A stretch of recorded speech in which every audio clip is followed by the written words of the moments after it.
Are you looking for entertainment for a fundraiser, outreach, youth night, date night, or for a conference? Does your team need a way to improve team camaraderie, confidence, and communication? Well, look at Well-Versed Comedy for a show, performance, or a workshop. Well-Versed Comedy is Chicago's clean comedy team, and we're ready to serve you, your audience, or your organization. We've headlined our own shows at the Second City, at Gutty's Comedy Club in Indianapolis, and started our own TV show called His Line. And we've raised over $5,000 for charity in just the last 2 years. We are now booking for your back-to-school bash, fundraiser, and even your holiday parties. Contact us today and let's see how a night of high-energy, clean, original, family-friendly comedy can make your next event memorable for all the right reasons. Connect with us on social media at WellVersedCMDY. That's at WellVersedCMDY, or online at wellversedcomedy.com. Wellversedcomedy.com. For booking information, email us improv@wellversedcomedy.com.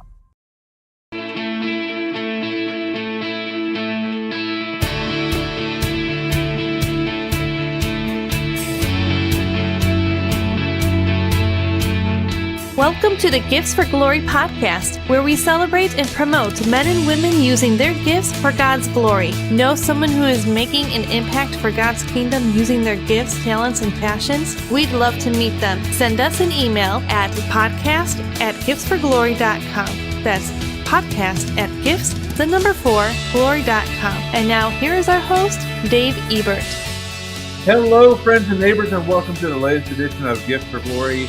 I am Dave Ebert. So glad that you're joining us, whether you're joining us live on social media or you're joining us on the replay on the Creative Motion Network, on the Taken TV Network podcast channel, or you're listening on your favorite podcast platform. We're just really thankful that you're with us and that you're going to spend some time with us. We got a really great guest tonight. Really excited to share her story and tell you all about the amazing things that God has done in her life and through her. And also talk about an amazing book that she's sharing, and we really want you to check it out. So we'll get into our guests in just a few moments, but want to remind you that we have a couple of shows coming up if you're in the Chicagoland area. Our improv ministry team, Well-Versed Comedy, Good for the Soul, is actually in just a couple of days on October 15th at 6:30 p.m., and that's going to be at Lombard Assembly Church in Lombard, Illinois. It's absolutely free admission, so please bring your family and friends. Encourage your family and friends to come on out this Saturday, October 15th. And you know what? It's actually the day after my birthday, so a great birthday present will be a packed house this Saturday. So bring your friends and neighbors, family, maybe a hitchhiker or two, whatever you want to bring. That's this Saturday in Lombard. And then next month, in just about a month, we're doing a fundraiser benefit for Lake Region Bible Church in Round Lake, Illinois, heading a little bit further north than usual. This is actually our teammate Lenore's home church. So we're going to help support the church with a great show. You can find the tickets at lakeregionbible.eventbrite.com, lakeregionbible.eventbrite.com. So those are our next two big shows coming up. And if you want to have a show at your church, your ministry, your business, holiday party, whatever you need, clean comedy is the way to go. Guaranteed clean, safe for all ages. Be a lot of fun, and we would love to come out to your event and bring some comedy that's interactive, that's high energy, and just a lot of fun and memorable for all the right reasons. So get in contact with us. You can email me directly, dave@giftsforglory.com, or find us on social media at WellVersedCMDY or at Gifts4Glory. Now let's move on to our Devotions with Dave segment. Tonight we're going to be reading from the book of Romans, Romans 10:10 to be exact. And this verse is Romans 10:10 from the NLT. For it is by believing in your heart that you are made right with God, and it is by openly declaring your faith that you are saved. So here, it's just, and it goes back all the way to even Abraham. Because he believed, he was counted righteous. And that's the thing about it. It's not about what you do. It's not about what you say. It's not about anything that you can do to earn it. It's believing and allowing that faith to guide you. So here in Romans 10:10, it says, for it is by believing in your heart that you were made right with God. And when you have that faith, when you believe in your heart, that God is the Lord and that Jesus is Savior, you want to openly declare it. You want to be like Tom Cruise on an Oprah, jumping up and down on the couch, saying that you are saved. And that's the whole thing. Is it's not that you earn your salvation by professing your faith. It's because you have that faith that you start to profess it and share it and tell people about it. So Romans 10:10, a great encouragement, for it is by believing in your heart that you are made right with God, and is by openly declaring your faith that you are saved. Romans 10:10, and that is our Devotions with Dave segment. Romans so full of wisdom and brilliance. So I really encourage you, if you haven't read Romans all the way through, get on the Romans road, and you will be encouraged and you will be changed. So that was our Devotions with Dave. Now let's get to our guest at this time. We are welcoming author Kay Rubacek. She is a celebrated author and award-winning filmmaker. She's a distinguished journalist for NTD and the Epoch Times. She's a third-generation fighter of communism. Her family fled communism in Russia back in the 1920s. And her husband and her fled Australia because of socialism there over 10 years ago. Now she's committed to fighting for the truth and repelling all the components of communism and socialism in America. To Kay Rubacek, America is the last best hope for the world, and I totally agree with that. Other than Christ, obviously. She's a committed Christian with her husband, and they live in upstate New York. Her new book, which we're going to talk about, Who Are China's Walking Dead, is a first-hand account of the oppression, violence, and propaganda in China from real victims and their stories. So we're going to hear her story and really dive into that book. Please welcome at this time, Kay Rubacek. Kay, welcome to Gifts for Glory. Thanks for having me, Dave. It's great to be talking with you. It's great to have you. And I love your mission because, and we're not getting political here. We're just talking about the truth that communism and socialism, they sound great. Kind of like when the serpent was telling Eve, hey, this fruit is delicious. It'll give you great wisdom. Like, it sounds great. But then when you get down to it, it's more costly than anything. So I just really appreciate the fight and the fact that you're not doing it from ignorance. You're doing it from a place of experience. So I'm really excited to have you on and to share your story. It's such an important point, isn't it? That this isn't about politics, really. It's really about understanding what is communism, what is socialism, and it's interesting that, I mean, for myself, I didn't understand communism and socialism growing up as a child and even as a youth, even though my family escaped it 3 times. So we didn't just escape it in Russia in the 1920s. That was the first time. So my family actually escaped both paternal and maternal sides. They escaped Russia when the Soviet communists took over. But then where did they go? They went to China. And that was before the Chinese Communist Party took over there. And they were very fortunate to be able to escape and just not be victims to the Great Famine that killed up to 45 million people in China in the 1950s. So my father was 14, and when he escaped with his siblings and parents and came to Australia, and my husband's family escaped communism in the former Czechoslovakia before the Berlin Wall fell. And they were very lucky as well. They spent months in a refugee camp, not knowing if they would be sent back. And if they did, they would have been persecuted for sure. Now, they weren't a family of faith, my husband's family. But my family, they were persecuted because of their faith in both countries. But you see, all people were being subject to persecution by socialism and communism, and it's a completely atheistic. It is a belief, really. That's what that sort of ideology. So it's the damage that it causes is well beyond politics. We're completely beyond politics, I think, when we talk about this stuff. They want to make often people will confuse the two, but when you look at get down to the roots of it, it's not a political issue. Right. It truly is a spiritual issue. And one thing that I find is that some of the selling points of socialism sound very Christian in the way that they're presented. But in practice, they're anything but Christian, because essentially you're making the government become God, the giver of good things, and the distributor of all things that are positive come from the government, when it should be God in that place and should be His church in that place. That's exactly what happens, and it's really, they want to replace divine law, and then when you have only man-made law, then it's man over man, and that always leads to tyranny.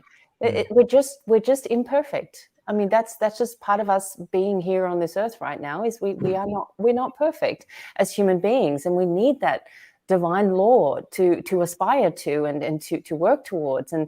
And once you remove that from a nation, you end up with what you see in China, where the party a lot of people say to me, well, China's it's a government, it's a country, and I have to say, hang on, you cannot compare that to what we see here in the US, although we are in danger of succumbing to some of those policies here. But the way China, they've had more than 70 years under this ideology. And so during that time, they have replaced their faith of the people with God has to, according to them, come under the party. And that is, that's just beyond a compromise, really. That's when you completely change, you uproot a society when you do that. And that's what's happened there, which is, I like to say China is the best example of the worst case scenario that we can learn from, to look at that and say, oh, that's what could happen. That's what has happened. That's what did happen. We don't want that here. So, and part of that story is the book that you recently came out with, Who Are China's Walking Dead? So pop that on the screen for our viewers. Tell us a little bit about the book, what inspired it, and what stories you're telling in Who Are China's Walking Dead? So they are stories, because it sounds like a scary title. People say to me, okay, why do you always do scary work? and I like to say, really, it's not that scary. But we do have to face reality. We do have to face the things that come around us, and whether it demons or devils or however you want to look at them, they come in different forms. And Karl Marx, one of the founders of communism himself, called communism a specter, a demon, a devil. And then you realize this really is something beyond. And I talk a little bit about that in my book, but my book is stories. But how it came about was, I'm a filmmaker. I've been in video production for almost 25 years. And I was making a movie. I was making a movie called Finding Courage. And it was a story of victims of communist oppression in China. And they couldn't tell me. There were certain questions they couldn't answer. And they had this amazing story of faith over fear and courage over tyranny, and family being able to withstand anything, the worst tragedies, when they hold together as a strong family unit. So there were so many wonderful things about their story, and I just loved it so much. But there was certain things they couldn't answer for me, and as a journalist, it wasn't enough for me. I know anything to do with China, and especially human rights in China, is heavily censored. It's ridiculous, but it's the case. And so I just knew I had to really check every single fact in this movie. And so I got to a point where I said, they couldn't tell me, how can the Communist Party be so cruel to the acts of torture. I've interviewed more than 100 survivors of communist torture and brutality and brainwashing techniques. And this family, they couldn't tell me on camera, which is what I needed. I needed someone to tell me, how can they be so cruel? How can they do this to you? These lovely people. They couldn't tell me, so I had to find someone who could. So I looked for perpetrators. I looked for people who had done it, people who had carried out torture, people who had written laws that enabled torture and lying and cheating and stealing and all of those, what we would call crimes. And these are happening today in China right now. And I found a man who ran not just one slave labor prison camp in China, but multiple. He was in charge of a region, and so he was running multiple slave labor prison camps. And so as I started to interview him, and then I interviewed another person, and I interviewed an army colonel. I interviewed a former judge, criminal court judge, and propaganda officials. So a whole slew of people, police chief commissioner, and dozens of these people. And one of them early on said to me, "We have become soulless bodies, walking flesh." And I said, I really don't like that. I don't like what I'm hearing. And I stopped the translator at that point. And I said, "Please, can you tell me, what is he saying?" And she said, "Yeah, that is what he's saying." And I said, "Could I say the word walking dead?"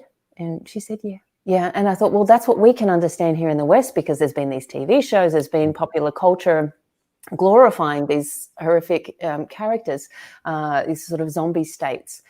And so I proceeded then to ask the next interviewee, "Have you heard of this term, walking dead?" "Yes," they said. "Sure, we have. For decades, Chinese academics have known, those who left communism early, they saw it right at the beginning stages. They said, we will become the walking dead if we allow this evil socialist ideology to ruin our culture and our faith." And that's what's happened. So they were right. And that's what these mostly gentlemen were telling me. That I did have a few females, but they were mostly gentlemen in the officialdom of the Chinese Communist Party. And so when my movie came out, I was a little bit sad that I only had just a few minutes of these guys in the movie, because it wasn't about them, it was about the family.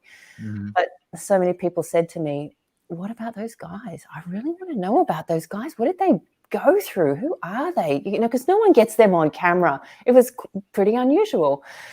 And I said, "No, you don't want to know. It's too horrible."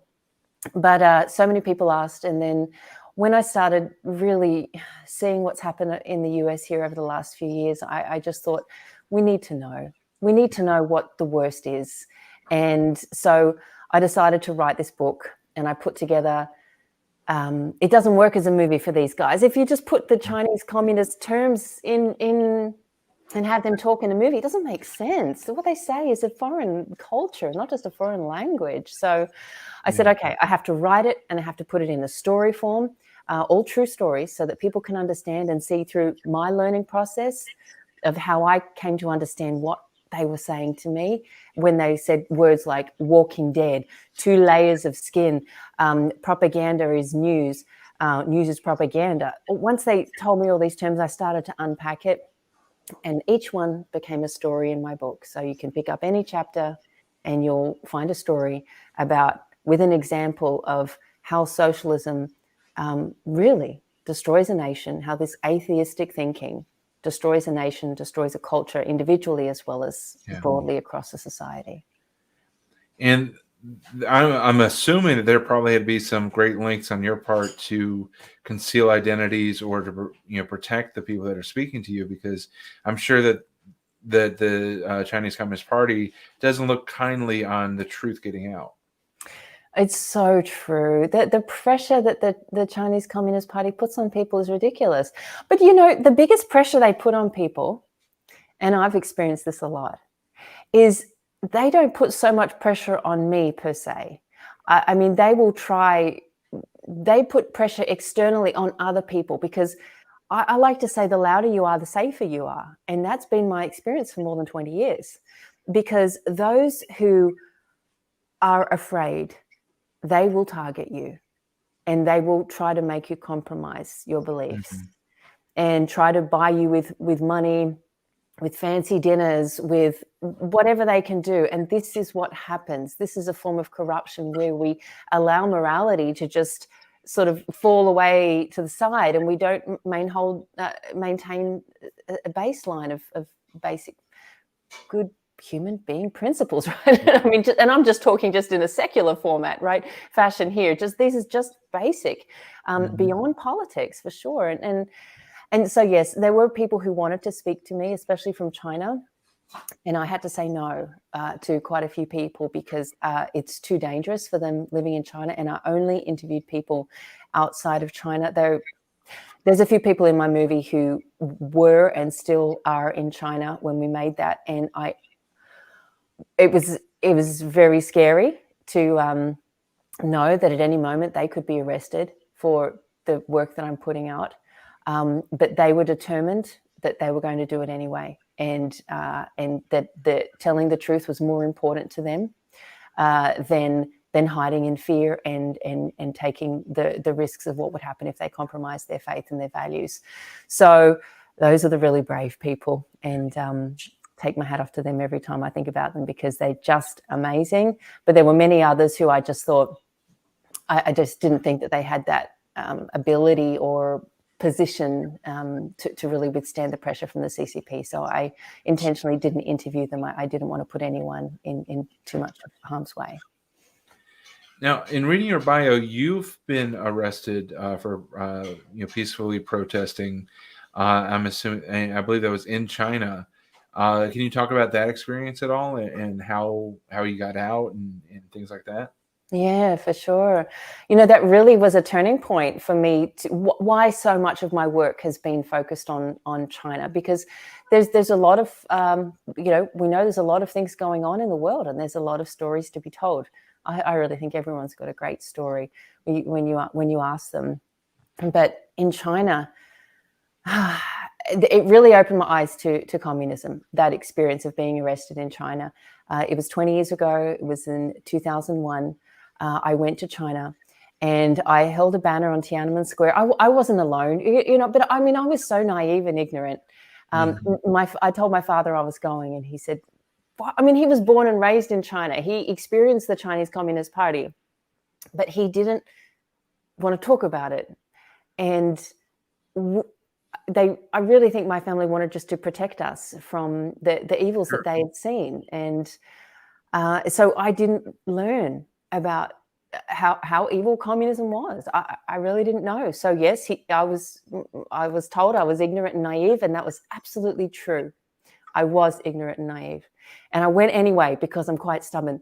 And but I really felt supported. I really felt that I was protected. I just felt I was doing the right thing, and I felt that God was on my side, and that I needed to go. And I needed to see it. I needed to see it for myself, because I'd been following the latest persecution going on in China there at that time, and it was just so brutal. And I couldn't understand. I just couldn't understand. And so I went and I held a banner on Tiananmen Square, and you know what the banner said? What I was holding, what I was arrested for. The whole banner had 3 words: truth, compassion, and tolerance.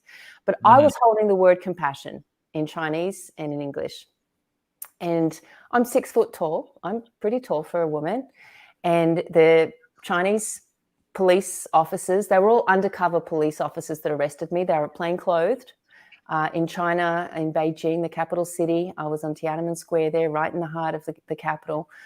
Very public place, but there are more undercover plainclothed police officers than there are regular police officers and military there. And so after putting that banner up, within 30 seconds, police sirens started blaring everywhere, and vans came around. I was surrounded by these men in plain clothes who were coming to arrest me.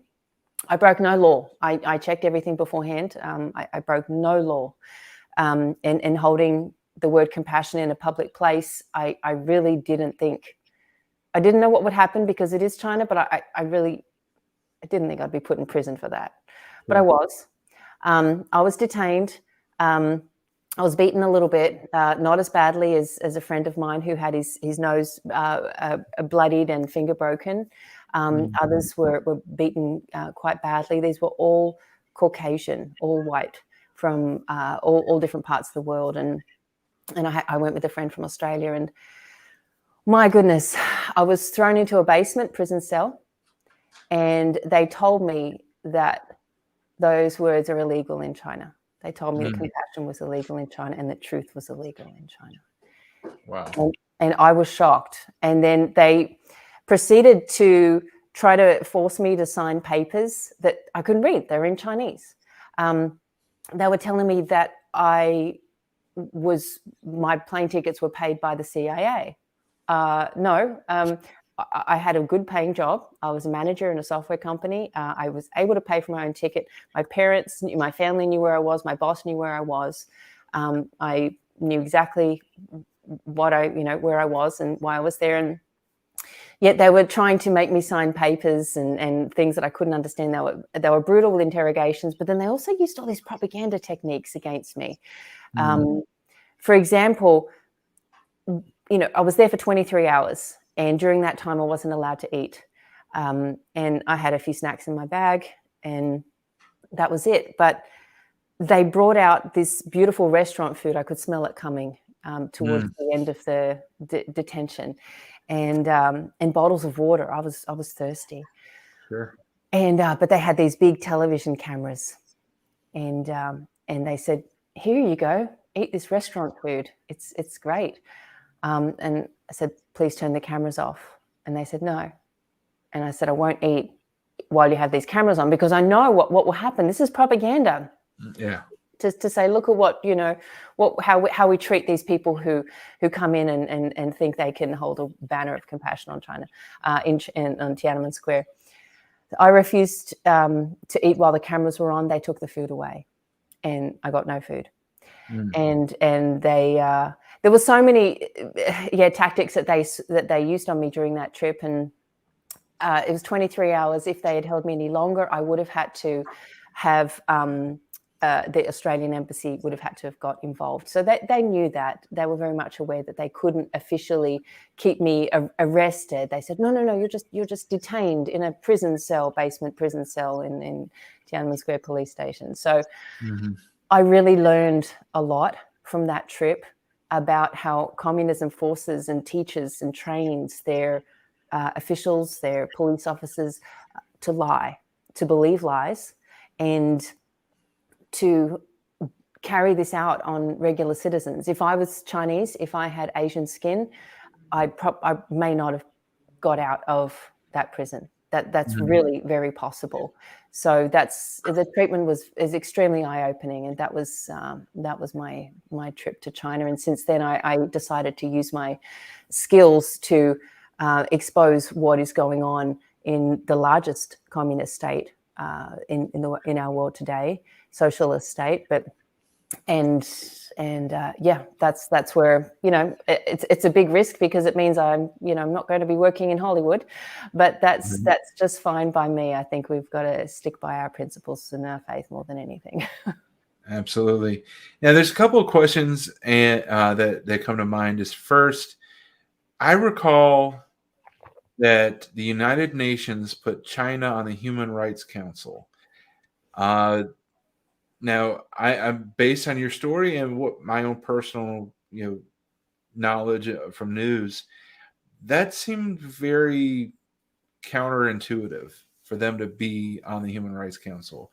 So what does that say about the United Nations? Or was that just a mistake on their part? Or was that an intentional maneuver? Or do you even want to comment on that?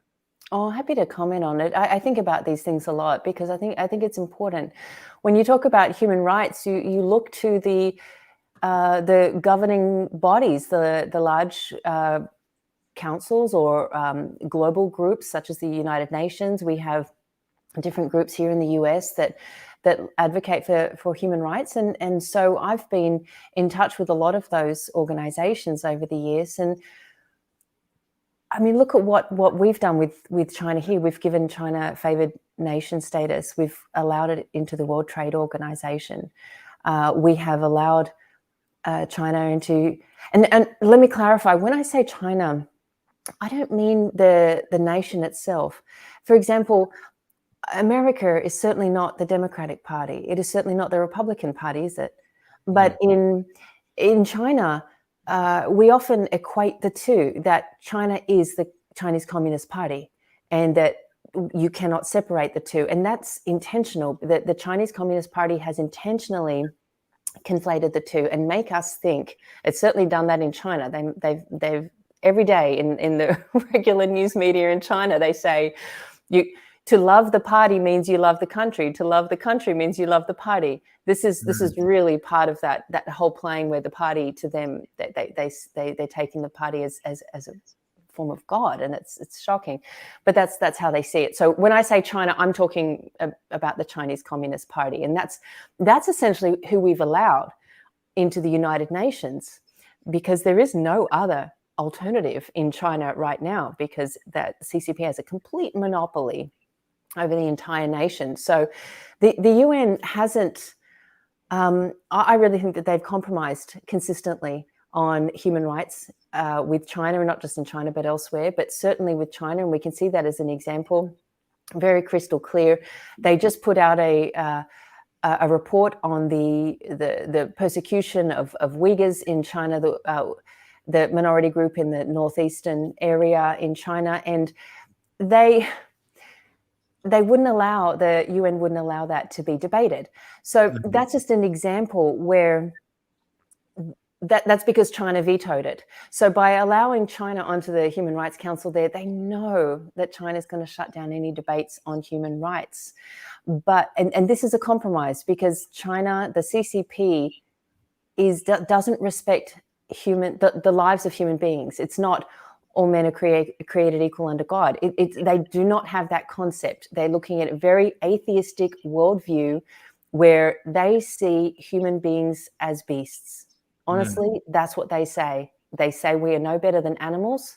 And if you think of the storybook by George Orwell, Animal Farm, they say, well, we're all equal, but some animals are more equal than others. And that is how socialism works. They remove God from the picture, and they say, well, we're all the same here, except some of us are smarter than you. Some of us deserve more than you. And then they really treat human beings as animals. And I have a chapter in my book called Lives of Grass, because that's how Chinese people describe to me how they are viewed by the Chinese Communist Party. They said our lives are worth less than grass. And that is really where the humanity is devalued to that degree. And that's what the United Nations is accepting when they accept the CCP's view of human rights, because the CCP does not view us as miraculous, precious human beings. It sees us as useless eaters, as they say, or as no better than animals or beasts, which is just terrible, really. That's their view. Now, you're a journalist with the Epoch Times, and recently I saw headlines in the Epoch Times about the CCP is opening police stations in America. Is there a benign, innocent explanation for that? Is there any good that can come from that? Well, if you think about what the CCP stands for, it does stand for an atheistic regime, totalitarian regime that is holding captive, more than 1 billion people in China. They see that there is no alternative, and they have no option, and they're not allowed to have freedom of belief, freedom of speech there. And so, for any entity, it's basically a foreign agent that to have a police station run by the CCP open. It's in New York City, the one that I'm aware of. I know there's another one in Canada. Apparently it's about 40 around the world. But New York City has a big Chinese population. And when I read the news, I was not surprised, because they've been policing the Chinese diaspora, people here in the US, for a long time. I'm very much aware of that. I've covered that and looked into that for many years. But it just wasn't being discussed in mainstream media. Now people are more willing to look at China. Before, the CCP is so extreme. It's so extreme that the crimes that it's committed are so devastatingly terrible that most people just don't want to think about it. And when you try to talk about it, people will say, well, let's change the subject. That's uncomfortable. But when you see it on your doorstep in New York City, there is a police station run by the CCP, and we've allowed that, then then you start to really think, oh, maybe those other crimes that people have talked about could be real. For example, I did a documentary in 2015. It actually aired on PBS stations, which was pretty miraculous. And it was called Hard to Believe. That was on the killing of prisoners of conscience for the sale of their organs in China. And that I investigated the issue, but I interviewed the investigators who had so much knowledge and volumes of evidence. And once I saw all that evidence, I thought, oh my goodness, this is just absolutely shocking. But because the crime is so gruesome, we're talking hundreds of thousands of people that have been killed for the sale of their organs. And you think, how can you get to that point? And it is hard to believe. But these are the crimes of the CCP. So even though it seems shocking that there's a police station run by the CCP in America, we shouldn't be shocked when we really look at the history of the CCP and its atheistic, really despotic rule. That it is that bad. Sadly, that's the case. Yeah. Now you are a Russian Australian immigrant living in the U.S. And you've seen communism and socialism at its worst. Do you believe that it's on its way to the United States, or is it already here? What is your stance on the future for America as far as, is communism on its way? So I really think that part is not about belief anymore. It is socialists, the international socialist movement has been targeting America for the last 100 years. There is no real debate on that, as far as I can see, just based on reading the documents from that movement, the international socialist movement, reading the documents from the Chinese Communist Party. They target America. Even individuals who have escaped and given me their testimonies from China, they say they are taught from kindergarten to hate America. And so, and I used to think that once the Berlin Wall fell between East and West Germany, that was the end of communism, and I thought that was wonderful. But what I've realized is that I was just blinded to the fact that those people who are really following that atheistic ideology, they had a taste of power once the Soviet communists took over Russia, and they loved it. And they've been supported they've been backed financially by other entities around in different countries that want to support their efforts to really just destroy nations and play God. I mean, I say they're jealous of God, and I say that they want to play God. And they had a taste of that in over the biggest nation on this earth, over Russia, the largest country on this earth. Then they took over China. And to think that they just gave up and just went and just decided to just do gardening or just go and read some books and just give up on that, quest for world domination after they had a taste of power, I don't think so.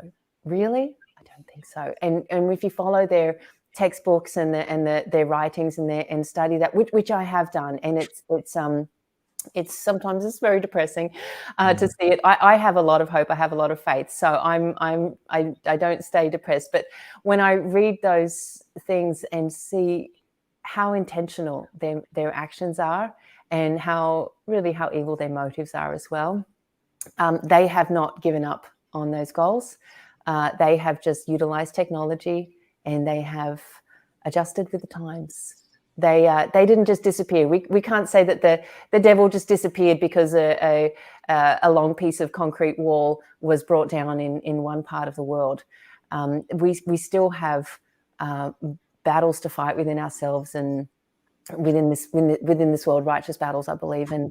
And communism and the international socialist movement have been targeting the US. They know they have to take a different format. They've written about that in their documents and their strategies, that they have to undermine faith and family here in the US to be able to overtake our freedom. And when you break down the family unit, it is very easy to manipulate an individual. And the family is the biggest roadblock between, of course, faith. Faith is the biggest thing for an individual, but to maintain that faith, you often need family. Why else were we born into that unit of a mother and father?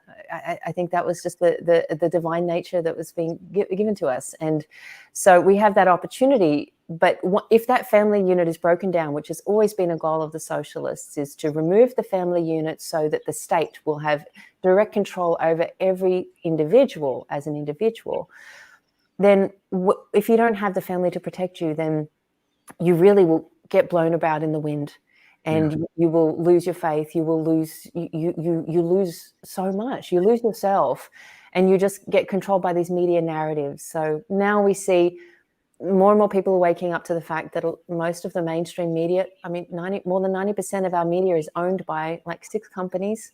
Mm-hmm. Those companies are part of, they have an agenda to support the undermining of American values.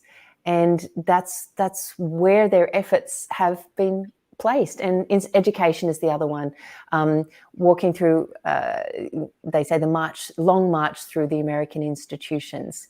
That's what the socialist movement has done to, we see it with the sexualization of children in schools and a lot of things like that going on there. And it seems strange or unseemly, or how could they do that? But they're very good. The socialists are very good at taking hold of anything that seems that they can hijack it and use it to their advantage. And that's what they've done with some of these crazy things that we see going on in our world today, because they know it will help them achieve their goal of breaking down our family units. And I think that's our most important thing that we need to work on here in the US, is to strengthen our families, because that's our absolute core. And that, I think that's the biggest protection we have on this earth, aside from our faith, to be able to counter the infiltration from the Soviet socialist movement.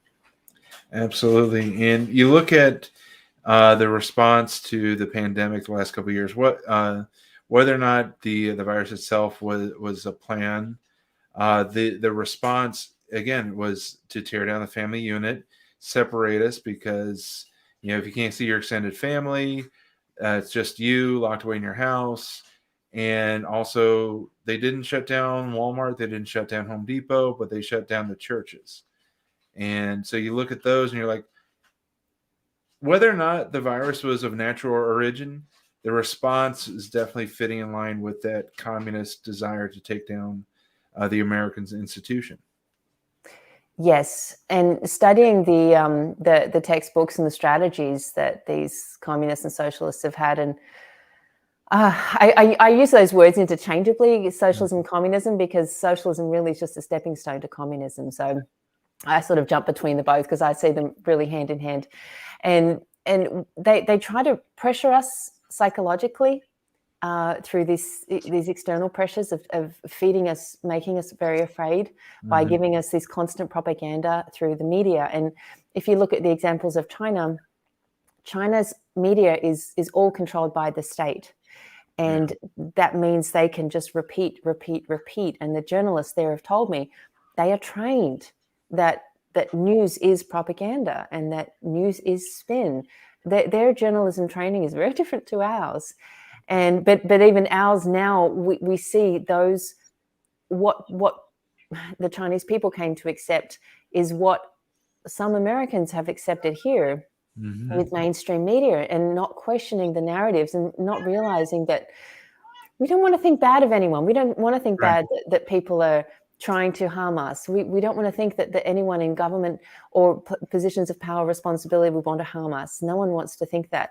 But this is where we do have to, I feel like we are being tested, and we are needing to question these things and really be on the right side of history. And so there's a psychological pressure that comes from the media and these narratives that we're fed everywhere that makes us afraid and makes us feel isolated. All the things you said about, what happened with COVID lockdowns. And then there's this other pressure that's coming up from below, which is the economic pressure.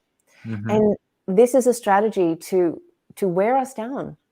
And really, because the faith, someone's faith, gets tested during these times when everything else is being tested, then that's when you may start to lose faith. And this is the most important time where you must hold on, because that's exactly what they're trying to do, is to wear you down and make you question everything.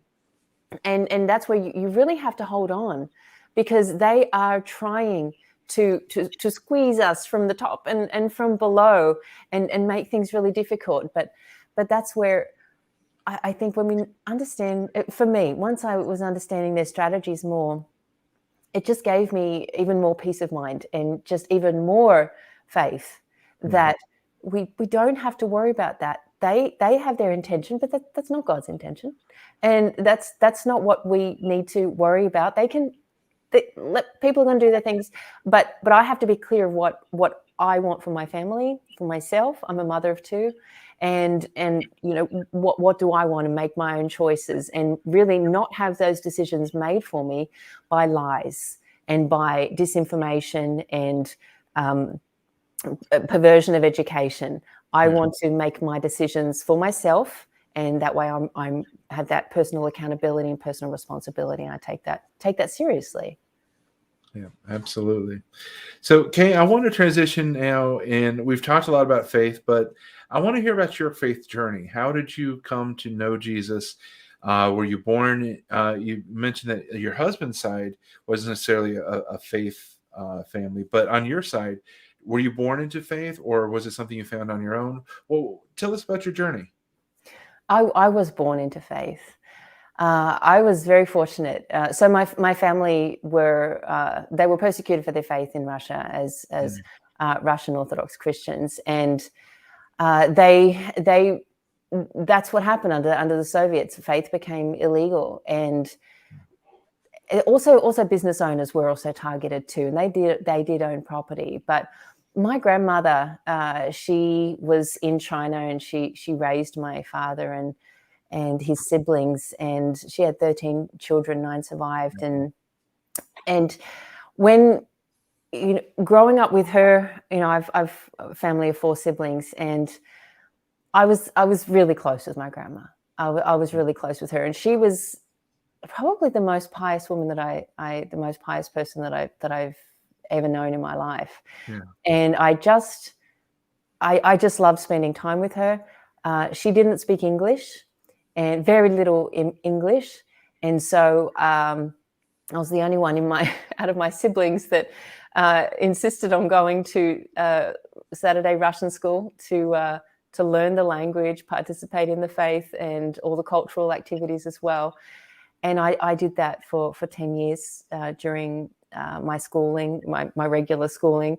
And that was just, I was really fortunate that I grew up I felt like I had the best of both worlds, because we would celebrate everything on the Russian Orthodox calendar, which included names days, which is, the day that you're christened, as opposed to your birthday. We celebrated that as much, if not more, than our birthdays. That was so important to us. And the Russian Orthodox Christmas and Easter, just so the calendar's a little bit different. But it was really my grandmother that instilled that faith in me. And I think I just saw that with her, and I just always had that connection with her. And of course, I've had times when I've questioned things, because there was times when I saw things going on at the church that I didn't like, politicization, and that's been things there that I saw and I don't like, and I have to look at that and say, well, is it the form, or where does my faith lie, and really take it internally. And so that's been a constant process for me, because I'm just that type of person that I don't like to do things for the sake of things. I need to understand what I'm doing rationally and make sure that I'm following the right path. And so, I feel it's like I feel like I've got that from my grandma, but I've had my own journey to come to question and come to understand and really reinvigorate my faith and just really my belief in the Lord and all of the experiences and things that I've been through and surviving certain things. I mean, there's just so many miracles even on a day-to-day basis when you really pay attention and you start to realize, like, oh, that really worked well. Okay, I'm on the right path. Am I doing the right thing? And asking every morning, you know, am I, please guide me. And just, am I doing the right thing? I don't like to ask for anything other than just strength, courage, and wisdom. You know, if I can have that, then I just feel I have to find the way that I have to find my way. But that was yeah. I owe a lot to my grandmother for that. Yeah, absolutely. When you were in the Tiananmen Square jail for those 23 hours, how much did faith carry you through that time? Did you find yourself questioning God, or were you just clinging to Him? How did faith play in that time? The whole way through. You know, people call me naive and ignorant, and I like to think I'm really quite simple in that way. Yeah. I feel like if you just know you're doing the right thing, then I feel like I'm being protected, and I was in danger. Yes, I was in danger, but I really didn't think that I would lose my life. And when you see people lying to you directly, and these are people in official uniforms lying to you and trying to attack you, trying to beat you, and you're thinking, something's not right here. This is not right. And so I question myself, am I doing the right thing? Am I really being truthful? Am I following the right way? And I check, I am. I'm doing the right thing. I'm doing the right thing. I'm not lying. I know what I know. I'm not going to lie. And so they wanted me to lie. They even wanted me to buy my own plane ticket. They were trying to take my credit card from me and get me to sign to buy a return plane ticket. And I said, I have a return plane ticket in 3 days' time. I will take my own plane ticket. I'm not buying another one. Mm-hmm. So I think because I just have that, I had that conviction, and that comes from a belief, that comes from faith, that I think that I just, I was very determined in that. And I was nervous. I was scared. I was shaken. I didn't know exactly what was happening, but I held on to faith, and I held on to that, you know, I'm, you know, please help me, the Lord, I just felt I was being okay. I felt I'd get through this. I got through this. And you know what they did? They bought my plane ticket for me. And they took me through a back route to the airplane where so that I couldn't call out or speak any truth to the citizens. That's how much this ideology that is based on lies fears the truth. And that gives me courage. That only strengthens my faith to say that I did the right thing. I did the right thing. Maybe some people will say it's stupid or something, but I learned a lot. I felt that I was on the right path. I felt that I did the right thing, and I felt protected and guided. And that's my truth at that experience, and it's really taught me a lot. So, Amen. And that's good stuff. So often it feels easy to compromise, to say, well, it's no big deal. But you've lived it. You've been through that situation where, you know, you could have signed the paper and tried to, you know, out of, you know, self-preservation, but you trusted in that still small voice to not lie, to not misrepresent who you are or what you were there for. And I think that that's an important lesson, especially because, as we talked, it looks like, and it feels like, and it sure seems like that kind of control, that kind of oppression is coming to the shores of America. We've been blessed for 270 years with freedom, but frankly, you can't keep legalizing and endorsing and celebrating sin and then expect God to continue to bless. Yes, we are in a dangerous, slippery slope, and we're on a precipice. I think we're really on a cliff edge right now. And people ask me this a lot. They say, where are we at? And I say, well, we're seeing it now. You're seeing it. That's great. Where are you positioning yourself based on this? Because when you have faith, you really can see beyond. Yeah. Those who don't have faith, I'm most concerned about the people who get lost, and those who, I mean, look at suicide rates, look at overdose rates going through the roof. People who transgenderism and other things like that, abortion rates, and you think, okay, the loneliness and the devastation where people feel helpless. Yeah. That is something that socialists are taking advantage of. They want us to feel like that because for them, they have more control over us when we give it to them, because it just becomes so much easier to say, I cannot take this anymore. Please just, please make all decisions for me. Or worst case scenario is when someone says, someone chooses death over life. And we know that type of death is the worst type of death there, because they're not valuing their precious gift of life.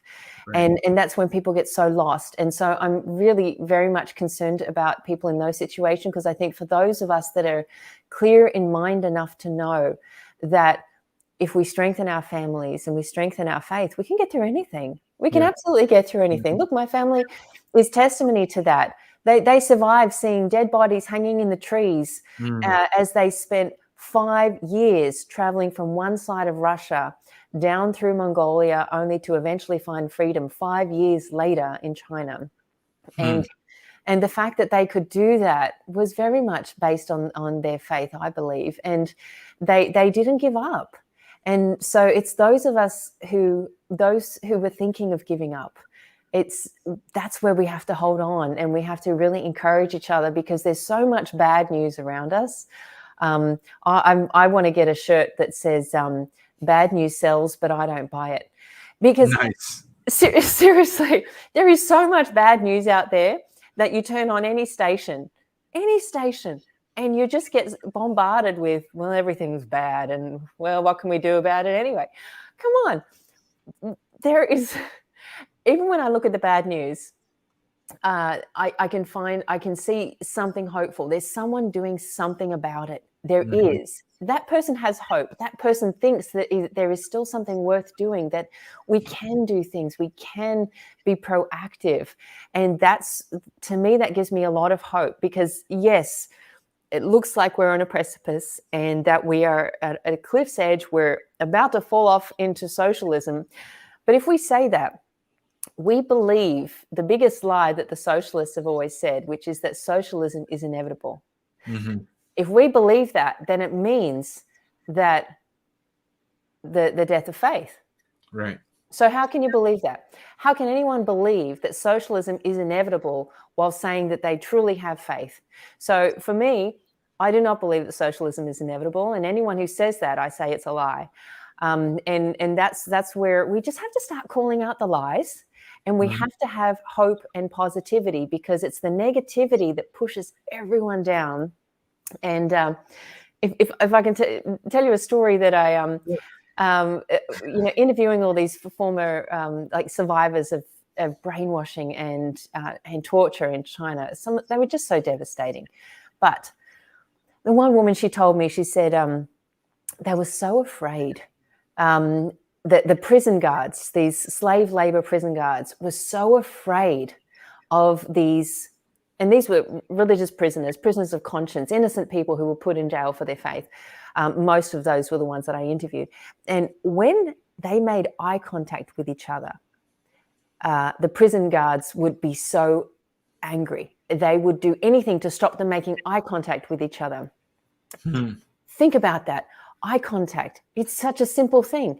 But if they made eye contact, that glimmer in someone's eyes, that soul-to-soul connection would say, I'm okay. So are you. And it would get them through. And something even more powerful than the connection with the eye contact was a smile. When someone smiled in the camp, oh my goodness me, it's like a shockwave going through the whole camp, because everything was so gray and down and everyone's just sad and it's down and it's depressing and everything. And if someone could rise above that and say, I have faith, I am okay, you will be okay too. Wow. Wow, wow, wow. Change the whole environment. And that's where I see here, too many of us are getting sucked into the bad news and our silly, tiny little social media screen feeds when they're okay, but not all the time. You have to take a break from that sometimes and look at the real world and remember the miracles of nature and the world all around us and in each other. And then you can have a smile and you can change someone's life. And at the worst times, if you force yourself to smile, even just chemically and neurologically, it's going to make you feel better. And if you force yourself to smile enough, you're going to eventually have enough hope to remember that you were made here. You were given the gift of life. You're made in the image of God. You have value, no matter what anyone tells you, no matter what you do. And you can just have a different perspective on life. We just have to push away this negativity more often and get back to the basics. Yeah. And really, we can push socialism aside, but we have to really see through the lie that it's inevitable. It is not inevitable. No. The only thing that's inevitable is Christ's second coming. Everything else is up for grabs. So I want everyone to visit your website, Roo-Buh-check.com. Check out the book. The book is called Who Are China's Walking Dead? You're going to want to check that out. Check out the book. It's available in hard copy as well as on digital platforms, including on Kindle. And you can find out more about that at Roo-Buh-check.com. Now, Kay, before we went on the air, I warned you, and this is not, we've had a very heavy conversation. We've had a very deep exploration, and it's not out of irreverence to it, but it's because you and I both know that there's hope. No matter what happens on this side, there's hope, and there's hope in Jesus. So we can move forward knowing that there's hope. So we can have a little bit of fun right now with the interrogation, which are 7 random questions. Not anything you would have experienced in Tiananmen Square, but mostly softballs. So here is the interrogation.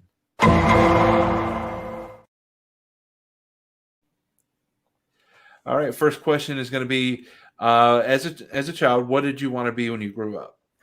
I wanted to be an artist or a musician, and I wanted to do everything. Wow. So have you done any of that as an adult? Are you in music or art at all? Yeah. I'm a filmmaker. I've written some songs and I've played in music bands, and music is still an important part of my life. And my husband laughed when he found my yearbook and he said, you told me you wanted to do everything. And in your yearbook, it actually said that I wrote it. I said, your career, artist/musician, and your ambition to do everything. Oh, crazy. But I feel that's what the Lord told me to do. So that's what I'm trying to do. Perfect. Question number 2. What's your favorite comfort food? Licorice. I love licorice, especially the Australian type, but I'll take any. So is the Australian kind the black licorice like here in America? Okay. Yeah, but we have it's really quite soft. We have a brand called Darrell Lee. It's really soft licorice, which is really nice. Gets stuck in your teeth a lot, but I don't know. I just really love licorice. It's my favorite candy. Number 3, with whom do you most identify from Scripture? Oh, do I have to pick? To say myself, I don't dare. All right. We can skip that one. We'll go to number 4. What is a talent that you have that few people have seen or that they know about?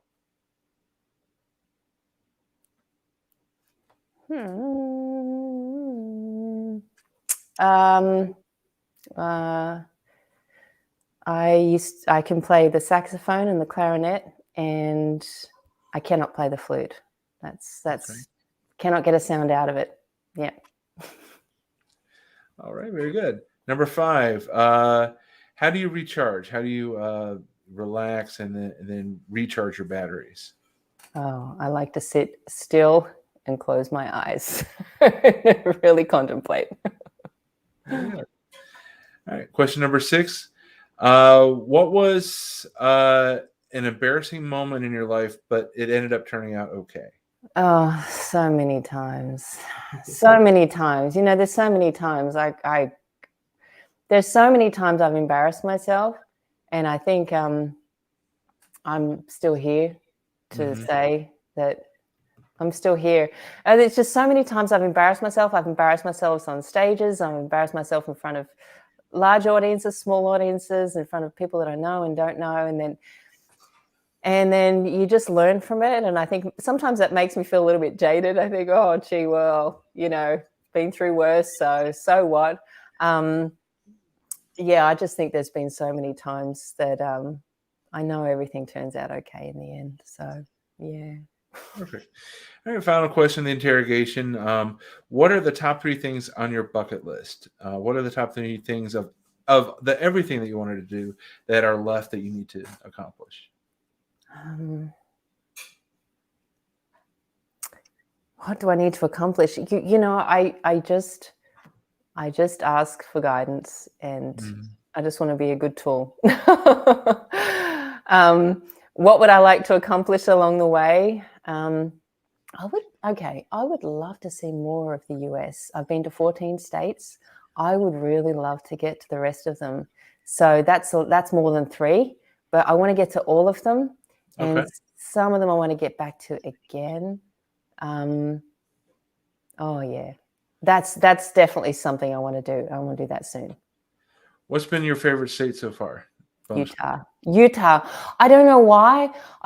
There's something about the mountains and the rocks. As soon as I got off the plane there, I was just like, oh, it's so magnificent, so majestic, and just so powerful. And it just reminded me of, like, look at this earth. Mhm. It's just like, oh yeah. Actually, when we landed there we were doing a TV series for Epoch TV and NTD television last year, and we went to Utah. I said to the crew, I don't think I'm leaving. I think I'm going to stay here. I don't know why. I just fell in love with the city, the state, and that was Salt Lake City. But we got to go to a few. We went down to some mountains and down the mountain. I don't even remember the name of the mountains. We drove 3.5 hours south, Mhm. and something special about that place. Yeah. Yeah, that was my favorite. Yeah. Awesome. Well, you survived the interrogation, all 7 questions. Okay, the final question I ask every interview is for anyone that wants to use their gifts for God's glory. What is your wise counsel for them? I think what we were talking about earlier was, really encourage each other to hold on and not lose hope. Really, okay, if I could say anything, smile more. Smile more, because you're sharing a gift to exactly. You're sharing your gift with others. That gift is not just, it's not just for you. It's going to make you feel better, but it's going to help everyone around you. And you think about it, like the power of a smile. It seems so simple, but it's something that cannot be controlled by anyone but you. Right. And it's a gift that you've been given by God and your amazing, miraculous body. So I just think, there's other people who've got so many more great words of wisdom. I've just got really simple things, but I think, smile more, and you can help not just yourself, but really help everyone get through the hardest of times. Take things lightly. My kids say to me, Mom, you're laughing when it's not appropriate. And I said, you want me to cry? So, Right. isn't it better that we laugh? So I think really, yeah, that would be my wisest of counsel. Yeah. And that's beautiful. I love it because in a time where we had so much stress, so much fear, we were wearing masks and we couldn't smile at each other. And just the power of a smile, just to, if nothing else, remind the other person that you're not alone. You're not by yourself. You're not forgotten. You're recognized as a human, as a child of God, made in His image, and that a smile can communicate all of that in just a split second. Yeah. So I think there's wisdom in the simple. Sometimes we try to overthink things and try to make it way too complicated. But Kay, thank you so much. I know we went a little bit over, but I think it was worth it. I think this was a really powerful conversation. I hope it encourages, I hope it challenges, and I hope more people will find your book at kayrubacek.com. That's the website. You can connect to all of our social media there. You can connect to finding the book and everything else there at kayrubacek.com. It's going to be in the show notes. And for our audience for next week, pop up on the screen. Our guest for next week is going to be Lee Gibson from RPOR, which is Relentless Pursuit. It's about fighting sex trafficking, and that's what they do in Missouri. So you can find out more about them at rpor.org. Relentless Pursuit, Outreach and Recovery, combating sex trafficking and giving hope in very hopeless circumstances. So two powerful guests back to back here on the Gifts for Glory podcast with our guest tonight, Kay Rubacek. Check out her book. I'm showing it on the screen one more time. Who Are China's Walking Dead?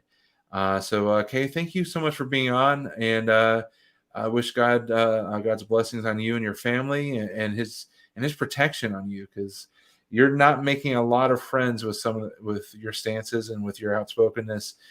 Even in this country, you're crossing and stepping on a lot of toes. Well, got to make your life count, I think. Make a choice, and if I'm going to say something, I might as well stick by it. So I appreciate you. Thank you for that. Absolutely. So we will see everyone next week, back on regularly scheduled night of Monday night, with Lee Gibson of RPOR, Relentless Pursuit, Outreach and Recovery. And we'll see you next week. Thanks so much for tuning in here on Gifts for Glory.